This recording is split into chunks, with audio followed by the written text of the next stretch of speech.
Krishna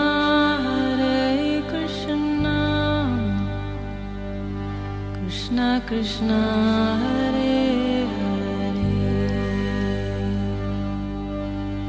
Hare Hare Rama Rama Rama Hare Hare। नमस्कार, radio मानव रचना 107.8 पर मैं हूं सरिता आपके साथ और शुरू हो चुका है कार्यक्रम आत्मदर्शन।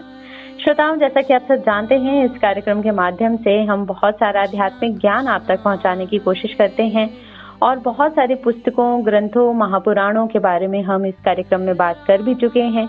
और आज हम किस बारे में बात करने वाले हैं, अगर आपने पिछले एपिसोड को सुना है तो विष्णु पुराण जो है हमने अपने पिछले एपिसोड में प्रारंभ कर दिया था और एक प्रोग्राम हम विष्णु पुराण का कर चुके हैं और आज हम विष्णु पुराण को ही लेकर आगे बढ़ेंगे। लेकिन उससे पहले मैं स्वागत करूंगी स्टूडियो में रागलेखा दासी जी का, चरणाश्रित योगाचार्य श्रीमद भक्ति वेदांत नारायण गोस्वामी जी की शिष्या। रागलेखा दासी जी, आपका स्वागत है हमारे स्टूडियो में। हरे कृष्ण जी। रागलेखा दासी जी, हमने पिछले एपिसोड में शुरुआत की थी विष्णु पुराण की। 18 पुराणों में बहुत ही उत्तम ये पुराण है, इसका एक अपना स्थान है, अपना महत्व है। और आपने हमें जो बताया था उस प्रोग्राम में कि ऋषि पराशर जी का ये लिखा हुआ है और ध्रुव की कथा आपने सुनाई थी, जो मैत्रेय जी और पराशर जी में संवाद हुआ था, उसके अंतर्गत ध्रुव की कथा हमने जान ली थी। तो आज के इस कार्यक्रम में आप हमें क्या बताने वाली हैं? जी, पराशर जी और मैत्रेय जी का भी संवाद चल रहा है जी। तो पराशर जी ने बताया मैत्रेय जी को कि मृत्यु देवता की एक पुत्री थी सुनीता, जो उनकी प्रथम पुत्री थी जी। और उनका विवाह हुआ एक अंग नामक राजा से जी। उनके उधर से एक पुत्र का जन्म हुआ वेन, इसका नाम था वेन जी। तो ये जो मृत्यु की कन्या का पुत्र था, ये उसका नाना के दोष के स्वभाव से दुष्ट प्रकृति का हुआ। वो वेन महर्षियों द्वारा राज्य पद पर अभिषेक हुआ उसका जी। और उसी समय पृथ्वीपति ने संसार भर में ये घोषणा कर दी कि भगवान यज्ञ पुरुष मैं ही हूँ, मुझसे अतिरिक्त यज्ञ का भोक्ता और स्वामी हो ही नहीं सकता है, इसलिए कोई भी यज्ञ, दान और हवन आदि ना करे।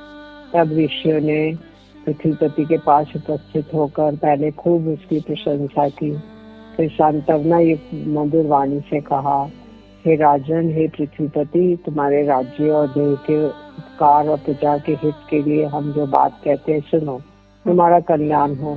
देखो, हम बड़े बड़े यज्ञों द्वारा जो सर्व यज्ञेश्वर देवाधिपति भगवान हरि की पूजन करेंगे, उसके फल में से तुमको भी छठा भाग मिलेगा। और हे नृप, इस प्रकार यज्ञों के द्वारा यज्ञ पुरुष भगवान विष्णु प्रसन्न होकर हम लोगों के साथ तुम्हारी भी सकल मनोकामनाएं पूर्ण करेंगे। वेन बोला, मुझसे भी बढ़कर ऐसा और कौन है जो मेरे भी पूजनीय है, जिसे तुम यज्ञेश्वर मानते हो? वह हरि कहलाने वाला कौन है जी? जितने देवता शाप और कृपा करने की में समर्थ हैं, वे सभी राजा के शरीर में निवास करते हैं। इस प्रकार राजा सर्वदेवमय है। ये ब्राह्मणों, ऐसा जानकर मैंने जैसी जो कुछ आज्ञा दी है वैसा ही करो। देखो, कोई भी दान यज्ञ हवन आदि ना करे। हे द्विजगण, स्त्री का परम धर्म जैसे अपने पति की सेवा करना माना गया है, वैसे ही आप लोग का धर्म भी मेरी आज्ञा का पालन करना ही है। ऋषिगण बोले, महाराज, आप ऐसी आज्ञा दीजिए जिससे धर्म का क्षय ना हो। देखिए, ये सारा जगत यज्ञ में हवन की हुई सामग्री का ही परिणाम है। श्री पराशर जी कहते हैं, महर्षियों के इस प्रकार बारंबार समझाने और कहने सुनने पर भी जब वे ने ऐसी आज्ञा नहीं दी, तब वे अत्यंत क्रोध और अमर्षयुक्त होकर आपस में कहने लगे, इस पापी को मारो मारो, जो अनादि और अनंत यज्ञ पुरुष प्रभु विष्णु की निंदा करता है। वे अनाचारी किसी प्रकार पृथ्वीपति होने के योग्य नहीं है।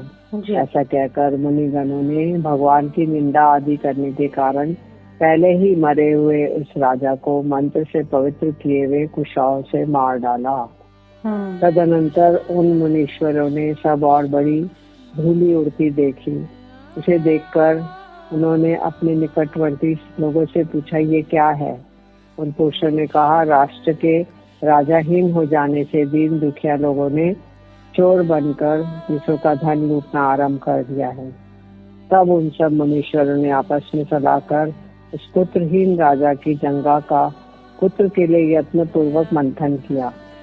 उसकी जंगा मंथन करने पर एक पुरुष उत्पन्न हुआ जो जले ठूंठ के समान काला, अत्यंत नाटा और छोटे मुख वाला था। उसने अति आतुर स्वर में ब्राह्मणों से कहा, मैं क्या करूं? उन्होंने कहा, बैठ। अतः वह निषाद कहलाया। उस निषाद रूप द्वार से वेन का संपूर्ण पाप निकल गया। फिर उन ब्राह्मणों ने उसके दाएं हाथ का मंथन किया। उसका मंथन करने से परम प्रतापी वेन सुवन पृथु प्रकट हुए, जो अपने शरीर से प्रज्वलित अग्नि के समान दे विद्यमान थे। इसी समय सर्वप्रथम धनुष, दिव्य बाण और कवच आकाश से गिरे। उनके उत्पन्न होते ही सारे जीवों को अति आनंद हुआ और केवल सत्पुत्र के ही जन्म लेने से वेन भी स्वर्गलोक को चला गया। इस प्रकार महात्मा पुत्र के कारण ही उसकी नरक से रक्षा हुई। महाराज पृथु के अभिषेक के लिए सभी समुद्र और नदियां सब प्रकार के रत्न जल लेकर उपस्थित हुए। उस समय अंगिरस देवगणों के सहित पितामह ब्रह्मा जी ने समस्त स्थावर जंगम प्राणियों के यहाँ जाकर वेन पुत्र का राज्य अभिषेक किया। उसके दाहिने हाथ में चक्र का चिन्ह देखकर उन्हें विष्णु का अंश जानकर पितामह ब्रह्मा को परम आनंद हुआ। यह विष्णु भगवान के चक्र का चिन्ह सभी चक्रवर्ती राजाओं के हाथ में हुआ करता। इनका प्रभाव कभी देवताओं से भी कुंठित नहीं होता। इस प्रकार अति महान राजेश्वर पद पर अभिषिक्त हुए राजा पृथु। जिस प्रजा को पिता ने अप्रसन्न किया था, उसी को उन्होंने प्रसन्न किया। वे समुद्र में चलते थे और जल बहने से रुक जाता था। पर्वत उन्हें मार्ग देते थे। उनकी ध्वजा कभी भंग नहीं हुई। पृथ्वी बिना जोते बोए धान्य पकाने वाली थी। गौएं कामधेनु रूपा थी और पत्ते पत्ते में मधु भरा रहता था। उन पृथ्वीपति ने पृथ्वी का पालन करते हुए बड़ी बड़ी दक्षिणाओं वाले अनेकों महान यज्ञ किए। औषधियों के नष्ट हो जाने से भूख से व्याकुल हुई प्रजा पृथ्वीनाथ पृथु के पास आई और उनके पूछने पर प्रणाम करके उनसे अपने आने का कारण निवेदन किया। ये सुनकर महाराज पृथु ने अपना दिव्य धनुष और दिव्य बाण लेकर अत्यंत क्रोध पूर्वक पृथ्वी के पीछे दौड़ा। तब वे भय से व्याकुल होकर पृथ्वी गौ का रूप धारण करके भागी और ब्रह्मलोक आदि सभी लोकों में गई। समस्त भूतों को धारण करने वाली पृथ्वी जहाँ जहाँ भी गई वहीं वहीं वेन पुत्र पृथु शस्त्र संधान किए उनके पीछे आते देखा। पृथ्वी इस प्रकार बोली, हे राजेंद्र, क्या आपको श्रीवध का महापाप नहीं दिखता जो मुझे मारने पर आप ऐसे उतारू हो रहे हैं? पृथु बोले, जहाँ एक अनर्थकारी को मार देने से बहुतों को सुख प्राप्त हो, उसे मार देना ही पुण्यप्रद होता है। पृथ्वी बोली, हे नृपश्रेष्ठ, यदि आप प्रजा के हित के लिए मुझे मारना चाहते हैं तो मेरे मर जाने पर आपकी प्रजा का आधार क्या होगा? पृथ्वी ने कहा, अरे वसुदेव, अपनी आज्ञा का उल्लंघन करने वाले तुझे मारकर मैं अपने योग बल से ही इस प्रजा को धारण करूंगा। पृथ्वी बोली, हे नरनाथ, मैंने जिन समस्त औषधियों को पचा लिया है उन्हें यदि आपकी इच्छा हो तो दुग्ध रूप में मैं दे सकती हूँ, क्योंकि वो औषधियों को खा चुकी थी तो वो दूध के रूप में दे सकती हूँ। जी श्रेष्ठ महाराज, आप प्रजा के हित के लिए कोई ऐसा बछड़ा बनाइए जिससे वात्सल्यवश मैं उन्हें दुग्ध रूप में निकाल सकूं और मुझको आप सर्वत्र समतल कर दीजिए, जिससे मैं उत्तम उत्तम औषधियों को बीज रूप दुग्ध को सर्वत्र उत्पन्न कर सकूं। तब महाराज पृथु ने उनके धनुष के कोटि से सैकड़ों हजारों पर्वतों को उखाड़ा और उन्हें एक स्थान पर इकट्ठा कर दिया। इससे पूर्व पृथ्वी के समतल न होने से पुर और ग्राम आदि का कोई नियमित विभाग नहीं था। उस समय अन्न, गोरक्षा, कृषि और व्यापार का भी कोई क्रम नहीं था। ये सब तो वेनपुत्र पृथु के समय से ही आरंभ हुआ है। जहाँ जहाँ भूमि समतल थी वहीं वहीं पर प्रजा ने निवास करना पसंद किया। उस समय तक प्रजा का आहार केवल फल मूल ही था। वह भी औषधियों के नष्ट हो जाने पर बड़ा दुर्लभ हो गया था। तब पृथ्वीपति पृथु ने स्वयंभू मनु को बछड़ा बनाया और हाथ से ही पृथ्वी की से प्रजा के हित के लिए समस्त धान्यों को दोहा। अब भी प्रजा सदा जीवित रहती है अन्न के आधार से। महाराज पृथु प्राणदान करने के लिए भूमि के पिता हुए, इसलिए उन्हें सर्वभूत धारिणी को पृथ्वी नाम मिला। पृथु से पृथ्वी। पराशर जी कहते हैं कि हे मैत्रेय, प्राचीन बरहीन एक महान प्रजापति थे जिन्होंने यज्ञ के द्वारा अपनी प्रजा की बहुत वृद्धि की। ये इन्हीं के वंशज हैं जो पृथु जी के जी। तो उन्होंने, हे मुनि, उनके समय में यज्ञ अनुष्ठान की अधिकता के कारण प्राचीन अग्र कुश समस्त पृथ्वी में फैले हुए थे। इसलिए हे महाबली प्राचीन बरही नाम से विख्यात हुए। उन महीपति ने महान तपस्या के अनंतर समुद्र की पुत्री सवर्णा से विवाह किया। इस समुद्र कन्या सवर्णा से प्राचीन बरही के 10 पुत्र हुए।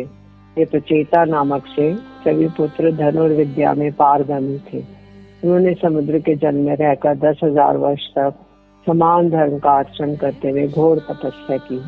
एक बार प्रजापति की प्रेरणा से प्रचेताओं के महात्मा पिता प्राचीन बरही ने उनसे सम्मान पूर्वक संतान उत्पत्ति के लिए इस प्रकार कहा।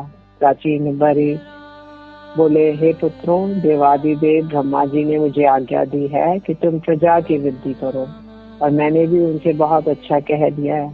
अतः ये पुत्रगण, तुम भी मेरी प्रसन्नता के लिए सावधानी पूर्वक प्रजा की वृद्धि करो, क्योंकि प्रजापति का आज्ञा तुमको भी सर्वत्र माननीय है।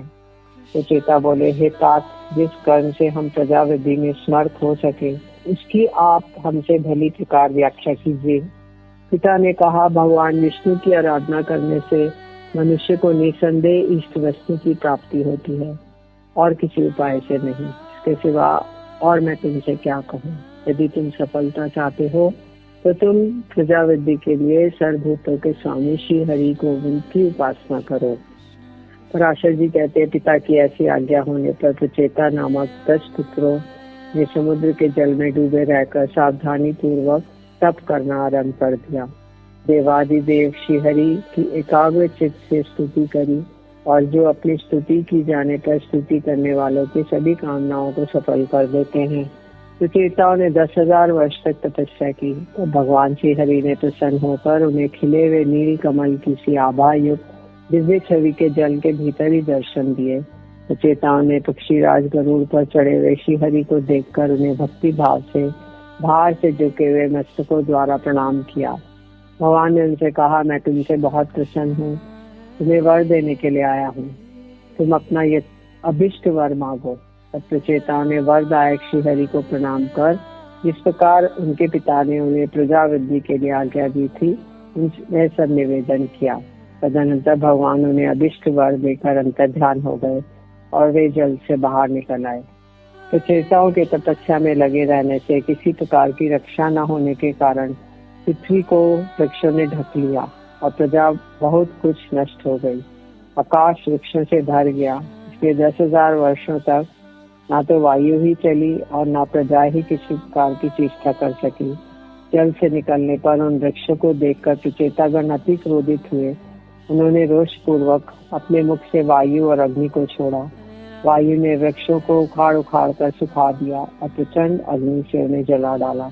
इस प्रकार उस समय वहाँ वृक्षों का नाश होने लगा। तब भयंकर वृक्ष प्रलय देखकर थोड़े से वृक्षों के रह जाने पर उनके राजा सोम ने प्रजापति प्रचेताओं के पास जाकर कहा, हे नृपतिगण, आप अपना क्रोध शांत कीजिए और मैं जो कुछ कहता हूँ उसे सुनिए।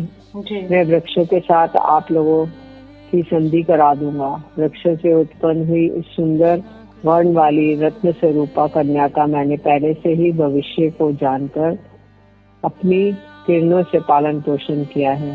वृक्षों की ये कन्या मरीषा नाम से प्रसिद्ध है। ये महाभागा इसलिए ही उत्पन्न की गई है कि निश्चय ही ये तुम्हारे वंश को बढ़ाने वाली तुम्हारी भार्या हो। मेरे और तुम्हारे लोगों के आधे आधे तेज से इसके परम विद्वान दक्ष नाम के प्रजापति उत्पन्न होंगे। वे अग्नि के समान होंगे और प्रजा की खूब वृद्धि करेंगे। पूर्व काल में वेद वेताओं के श्रेष्ठ एक कंदु नामक पुनीश्वर थे। उन्होंने गोमती के नदी के परम रमणीक तट पर घोर तपस्या की। तब इंद्र ने उन्हें तपोभ्रष्ट करने के लिए क्रमलोचा नामक एक उत्तम अप्सरा को नियुक्त किया। उसने ऋषि श्रेष्ठ को विचलित कर दिया। उसके द्वारा शुद्ध होकर वे 100 से भी अधिक वर्ष तक विषयासक्त चित्त से मंदराचल की कंदरा में रहे। 100 से भी अधिक। एक दिन उस अप्सरा ने कंडू ऋषि से कहा, हे ब्रह्मन, मैं सरलोक को जाना चाहती हूँ, आप प्रसन्नता पूर्वक मुझे आज्ञा दीजिए। उसके ऐसे कहने पर आसक्त चित्त मुनि बोले, भद्रे, अभी कुछ दिन और रहो। उनके ऐसे कहने पर उस सुंदरी ने महात्मा कंडू के साथ अगले 100 वर्ष तक और रहकर नाना प्रकार के भोग भोगे। तब उसके भी ये पूछने पर, भगवान, मुझे स्वर्गलोक को जाने की आज्ञा दीजिए। ऋषि ने यही कहा, अभी और ठहरो। तदनंतर 100 वर्ष से कुछ अधिक बीत जाने पर उस सुमुखी ने प्रणय युक्त मुस्कान से सुशोभित वस्त्रों से फिर कहा, ब्राह्मण, अब मैं स्वर्ग को जाती हूँ। ये सुनकर मुनि ने उस विशालाक्षी को आलिंगन किया। क्षण भर तो ठहरो, ये महाभाग। इस प्रकार जब वह सुंदरी देवलोक को जाने को कहती, तब कंडू ऋषि उसे यही कहते, अभी ठहर जा। मुनि के इस प्रकार कहने पर प्रणय भंग की पीड़ा से को जानने वाली उस दक्षिणा ने अपने दक्षिणे वश तथा मुनि के शाप से भयभीत होकर उन्हें ना छोड़ा। एक दिन वे मुनीश्वर बड़ी शीघ्रता से अपनी कुटी से निकले। उनके निकलते समय वह सुंदरी बोली, आप कहाँ जाते हैं? उन्होंने कहा, हे शुभे, दिन अस्त हो चुका है, इसलिए मैं संध्या उपासना करूंगा, नहीं तो नित्य क्रिया नष्ट हो जाएगी। तब उस सुंदरी ने कहा, हे सर धर्मज्ञ, क्या आज ही आपका दिन अस्त हुआ है? अनेक वर्षों के पश्चात आज आपको दिन अस्त हुआ है, इससे कहिए किसको आश्चर्य न होगा। मुनि बोले, भद्रे, नदी के सुंदर तट पर तुम आज सवेरे ही तो आई हो। मैंने आज ही तुमको अपने आश्रम में प्रवेश करते देखा है।